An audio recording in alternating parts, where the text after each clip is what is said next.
একদিন আয়েশা রাদিয়াল্লাহু তাআলা আনহা নবীজি সাল্লাল্লাহু আলাইহি সাল্লামকে জিজ্ঞেস করলেন, ইয়া রাসূলুল্লাহ, কিয়ামতের দিন যদি আপনি জানতে পারেন যে আপনার উম্মতের মধ্যে মাত্র একজন জান্নাতে প্রবেশ করবে, তখন আপনি কি করবেন?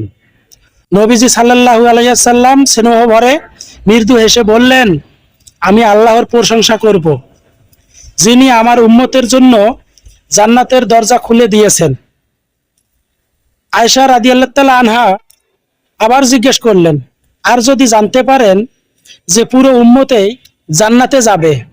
নবীজি বললেন, তাহলে আমি আল্লাহর সামনে সিজদায় লুটিয়ে পড়ব এবং তার শুকরিয়া আদায় করব।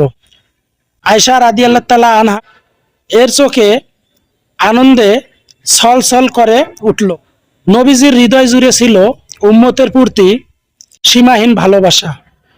কমেন্টে সুবহানাল্লাহ না লিখে যাবেন না। আল্লাহ হাফেজ।